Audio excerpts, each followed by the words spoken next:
Assalamualaikum guys, welcome back to Makcik Production. Okay guys, so hari ni kita nak cerita kat korang tentang kisah seram. Kisah seram apa? Hari ni Kak Ia sendiri yang akan ceritakan kisah seram perkongsian daripada FB Dr. Kamarul. So Kak Ia nak sharekan dengan korang juga cerita seram ni. Biar sama-sama kita berkongsi rasa takut tu. So tak adalah, suka bila Kak Ia terbuka cerita tu, Kak Ia rasa macam akak nak share dengan Makcik Production semua, follow Makcik Production. So hari ni Kak Ia nak ceritakan kisah seram yang berlaku di hospital. Pengalaman kisah benar yang terjadi pada Dr. Kamarul. Dan perkongsian ni dikongsikan sendiri oleh Dr. Kamarul di FB dia sendiri.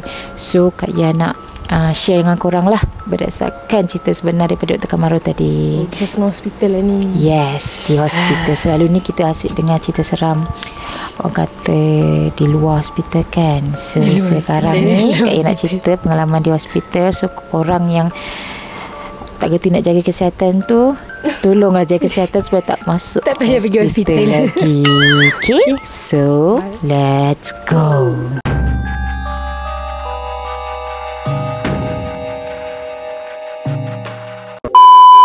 Kita ni bermula macam ni. Satu hari tu memang tugas turn Dr. Kamarul bertugas, iaitu sebagai on call.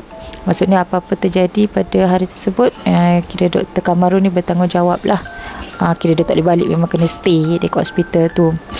Pada satu hari ni, lepas dia dah settle, maksudnya dah tak ada apa-apa kecemasan kan, dia ingat dia nak rehat lah kejap kat bilik dia.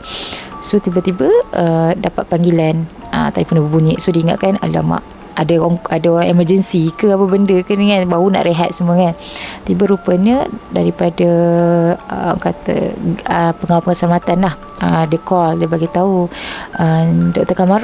Kamarul callkan hari ni. Dr. Kamarul tadi baru keluar daripada jabatan rehab ke? Lepas tu dia kata, ya memang saya tadi daripada jabatan rehab. Kenapa ya? Sebab dia kata ada seorang perempuan ni call, dia bagi tahu yang dia terkunci dekat jabatan rehab tu. So dia macam mustahil, sebab orang yang last masuk jabatan rehab tu, dia yang kena bertanggungjawab untuk memastikan semua dia yang kena kunci. Maksudnya dia kena check dulu ada tak orang apa semua, lepas tu dia yang bertanggungjawab kena kunci. Tu SOP dia. So dia kata memang dia ikut SOP tu, dia dah check semua dah tak ada orang, dia yang last kali yang kunci, and then kunci tu dia kena serahkan balik dekat tempat dia sepatutnya lah. Sekali dia kata, tapi ada dapat panggilan ni, perempuan tu kata dia terkunci. So dia macam, dia terkejut lah. Mungkin dia terlepas pandang ke apa, tapi at the same time dia tunggu juga WhatsApp. Selalu kan kita kalau mana-mana bekerja pun ada WhatsApp group kan, dia tunggulah juga kot ada kawan sekerja dia kan mesej kat situ ke kan. Tetapi tak ada pun yang mesej. Yang ada pun ketua jabatan dia tulis bagi tahu yang tomorrow lunch provided. Tu je.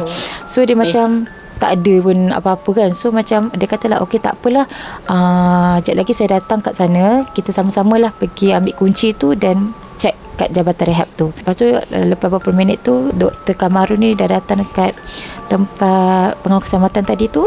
Dekat situ ada dua pengawal keselamatan tugas pada malam tu. Seorang pengawal keselamatan perempuan dan seorang lagi pengawal keselamatan lelaki. Dan doktor tu kata, jomlah kita sama-sama. Dia cakap dengan pengawal keselamatan lelaki tadilah, teman saya, kita pergi kat bilik ketua jabatan Nora tadi ni, Dr. Nora, untuk ambil kunci yang kat jabatan rehab ni tadilah.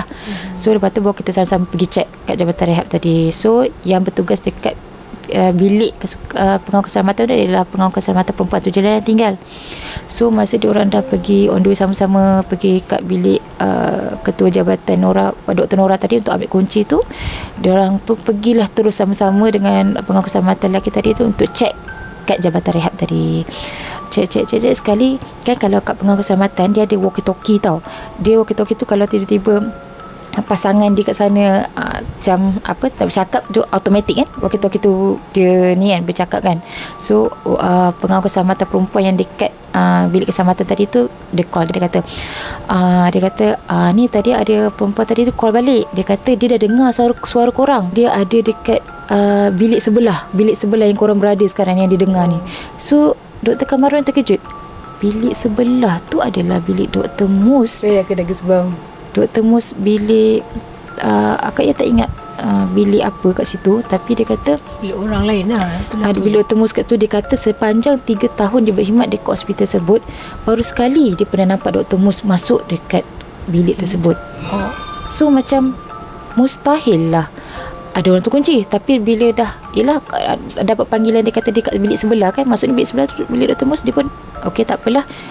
Dia sama-sama buka bilik tersebut dengan pengawal keselamatan tadi. Dia buka je dengan harapan dia nak buka lampu, dia nak minta maaf lah sebab mungkin tak tersilap pandang ke kan, terkunci orang tu kat dalam tu. Dia buka-buka, dia terkejut, dia buka lampu tu, dia terkejut tak ada orang. Okey, dia dah masuk ke dalam, tiba-tiba walkie-talkie tadi berbunyi balik dekat pengawal keselamatan tadi. Pengawal keselamatan pun kata, doktor tadi ada perempuan tadi dah call balik, dia kata dia dah nampak korang. What? So doktor tu terus pandang pengawal keselamatan lelaki tadi macam ni. Pengawal keselamatan tu pun pandang doktor tu macam ni. Okay, lepas tu dia makin dekat lagi kat dalam, masuk bilik. Dia nak macam, bila dia kata dah nampak, maksudnya ada ke? Dia pun cuba usaha untuk cari. Sekali dia nampak telefon tu tak berada pada ganggangannya. Maksudnya kalau telefon tu kan terletak macam tu kan, kat telefon rumah kan, dia tak ada kat situ kan, ada wire kan. So dia terjatuh, terjuntai macam tu kat meja tu. So doktor tu pandang pengawal keselamatan pandang doktor tu berlari diorang, berlari keluar, lepas tu terlupa nak tutup lampu pintu semua, terus berlari pergi ke bilik keselamatan yang kat mana pengawal keselamatan perempuan tadi duduk. Sekali tiba-tiba dia terkejut, dia kata kenapa ni, pengawal keselamatan perempuan kata kenapa korang ni berlari kan. Lepas tu doktor tu ceritalah dengan pengawal keselamatan lelaki tadi apa yang terjadi tadi. So pengawal keselamatan perempuan tadi macam terkejut dia kata dah lah, perempuan tu call dia kan, dia confirm lah, dia terkejut semua kan. Dia angkat call. Sekali tiba pengawal keselamatan lelaki tu kata, doktor kita kena pergi balik dekat bilik tadi, kenapa kita tak tutup pintu, kita tak tutup lampu semua. Tu dia kata kalau kita tak tutup semua, esok habis saya ni. Sebab yelah pengawal tu tanggungjawab pengawal keselamatan kena make sure semua tertutup semua kan. Lepas tu doktor dia kata saya pun nanti kena, sebab saya yang last keluar daripada bilik jabatan rehab tadi. So dia SOP kan kena make sure ketutup semua kan. So dia kata okey tak apa, dia suruh panggil lagi 2 pengawal keselamatan lelaki yang lain, teman sama-sama. Maksudnya ada 3 pengawal keselamatan lelaki dan Dr. Kamarul tadi. Orang lah. So 4 orang. So sama-sama pergi kat bilik jabatan rehab tadi, tutup lampu semua. Lepas tu turun balik dekat bilik keselamatan tadi, dan diorang berbual lah balik apa yang terjadi tadi. Dia share kat pengawal keselamatan lain semua kan. Dalam 2 tengah bercerita-cerita tadi, tiba-tiba telefon dekat pengawal keselamatan, bilik pengawal keselamatan tadi berbunyi. Semua terdiam. So macam nak angkat ke tak nak nak angkat ke tak nak. Tapi salah seorang daripada pengawal keselamatan tadi pun angkat. Ya, pengawal keselamatan hospital scan. Boleh saya bantu? Panggilan tu cakap, terima kasih ya. So dia dalam kurungan dia mengilai dalam perkongsian Dr. Kamarul tu sendiri, bukan Kak Yareka. Okay? Dia mengilai, dia cakap terima kasih, lepas tu dia ketawa, dia mengilai dalam kurungan. Dia ketawa je lah. Terima kasih tu beradab, tapi mengilai tu sangat tidak beradab dia. So terus tutup. Dia terkejut, diorang semua terkejut. So masa tu Dr. Kamarul kata, adakah diorang ni dah melepaskan sesuatu yang selama terperangkap dalam tu yang tak sepatutnya keluar. Faham tak? So dan sekarang diorang dah tahu, dah orang yang terperangkap dalam tu dah keluar, dah bebas. Sebab tu kita cakap terima kasih. So itu sajalah perkongsian yang boleh tahan yang apa yang terjadi pada Dr. Kamarul yang bertugas pada hari tersebut. Hospital dirahsiakan Hospital dirahsiakan. So eloklah dirahsiakan. Ya.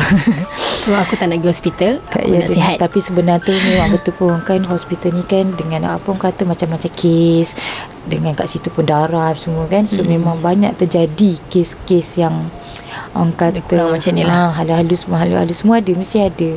So apa bagi Kak Ya, bila Kak Ya first time dengar, Kak Ya macam goosebump gila dengar kan. So Kak Ya rasa macam tertarik untuk ceritakan, untuk share dengan follower-follower Makcik Production. Terusnya Kak Ya nak share pengalaman yang terjadi pada Kak Ya sendiri yang berlaku di hospital juga.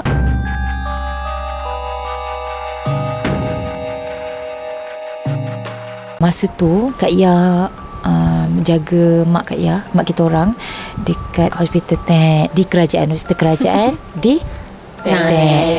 So masa tu mak masuk hospital, kebetulan Kak Ya tak kerja. Masa tu belum bekerja lagi, belum berkahwin. So Kak Ya jagalah mak masa tu. So nak jadikan cerita, hari-hari masa Kak Ya duduk kat sana, mak masuk kat hospital kerajaan tu pun quite long juga.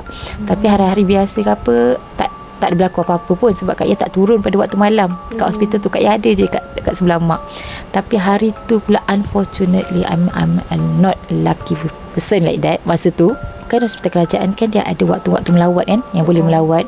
Masa tu pula ada one of family members, tak ingatlah korang ke ayah ke, yang bagi tahu yang dah ada letak makanan, air ke something macam tu lah, baju ke macam tu dekat guard kat bawah. So bila dah waktu melawat tak boleh lah naik atas kan. So Kak Ya masa tu penjaga mak kat hospital. So Kak Ya lah yang kena turun dan ambil kat guard. Masa tu tak salah Kak Ya dah pukul 11 lebih macam tu. Sebenarnya dah ayah masa tu dah WhatsApp bagi tahu dah pukul 9 lebih dah letak kat bawah. Tapi Kak Ya macam sekejap lagi lah, ambil malas kan. Sekali kebetulan masa tu pula mak nak guna benda tu. Akak tak ingat apa benda, air ke something macam tu lah, barang-barang keperluan kan.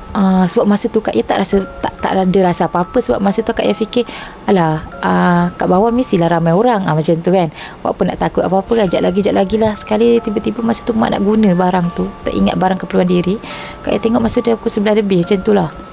So macam turun je lah, tak ada rasa apa-apa pun. Kak Ya rasa turun lah, naik lift kan.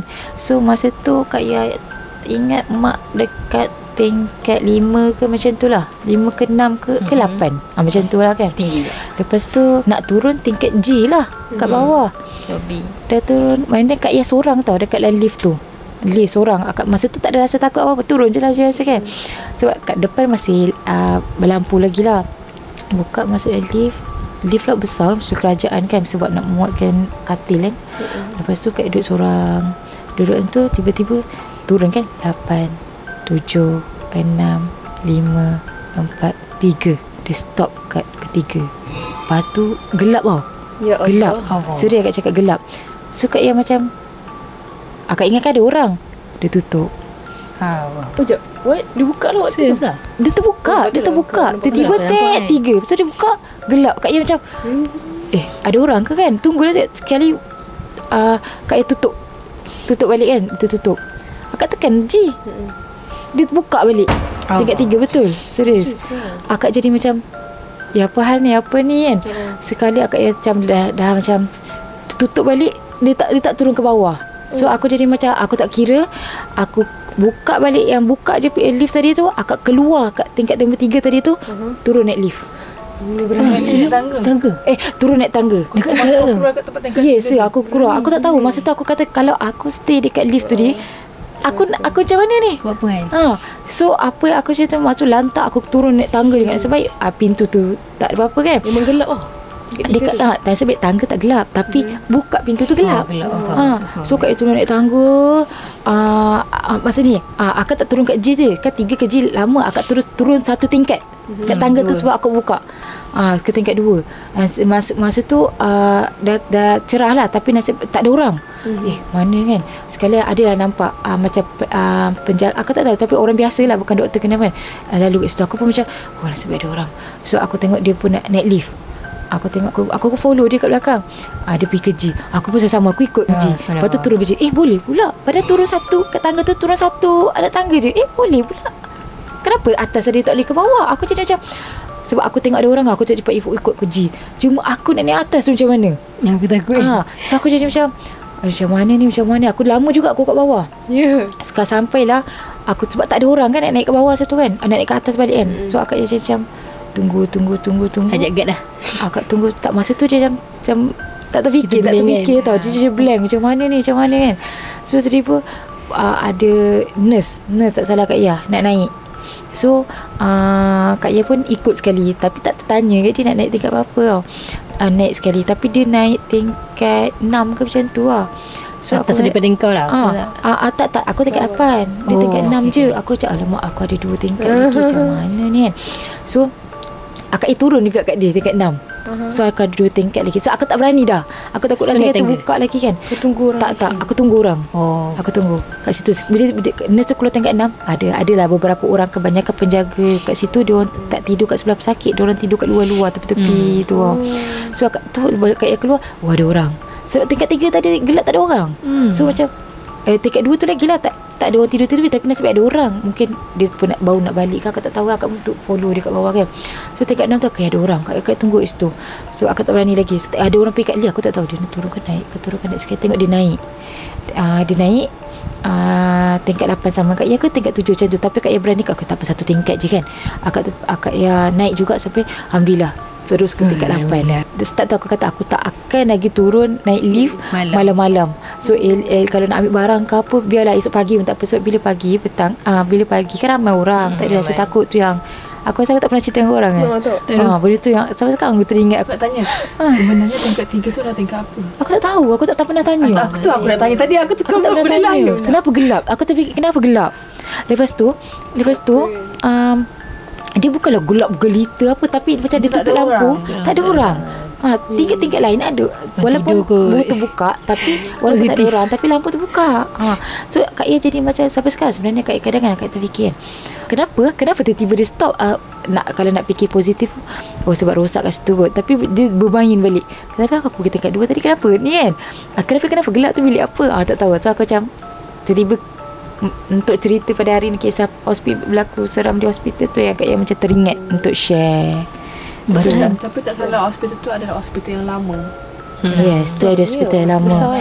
And then mak masuk tu pun memang hospital yang lama lah. Memang bukan hospital baru buat ke apa. Awak pun scary tempat tu. Nak lift dia buat tempat lama. Nak perjalanan nak masuk tu tingkat lama. Betul. Macam rasa macam goosebumps lah gila kan. Tu tengah hari aku pergi, malam-malam aku tak tahu lah. Sejak tu memang kalau pergi hospital, kan masa tu kan anak aku pernah sakit kan, anak Kak Ya pernah sakit kan, masuk hospital kerajaan tu juga, sekejap lain lah, hospital kerajaan lain. Bila Kak Ya teringat kisah tu, aku tak ada terfikir nak keluar turun. Tapi memang masa tu memang tak boleh turun lah, sebab dah jaga anak baby kan, tak boleh tinggalkan kan. Tapi tak, sampai Kak Ya teringat benda tu, kisah yang Kak jaga mak tu, sampai kan Kak Ya bila malam-malam nak pergi toilet kan, lagi-lagi nak pergi toilet pula, toilet dekat hospital kan. Aku kadang-kadang macam aku macam ni tau. Tapi kalau terpaksa sampai Kak Ya tahan kencing, esok pagi baru aku pergi. Bila Kak tengok ada orang dah masuk toilet nak mandi ke apa, baru aku dengan Kak Ya masuk. So Kak ni jenis yang macam penakut sikit kan. Tu je sedikit sebanyak perkongsian yang Kak Ya dapat ceritakan, kisah seram yang berada di hospital. So ini sajalah video untuk hari ini. So kalau ada apa-apa suggestion, boleh komen di bawah. So jangan lupa share, subscribe, like and comment. Dan see you in the next video. Bye. Jangan lupa jaga kesihatan. Jangan masuk hospital.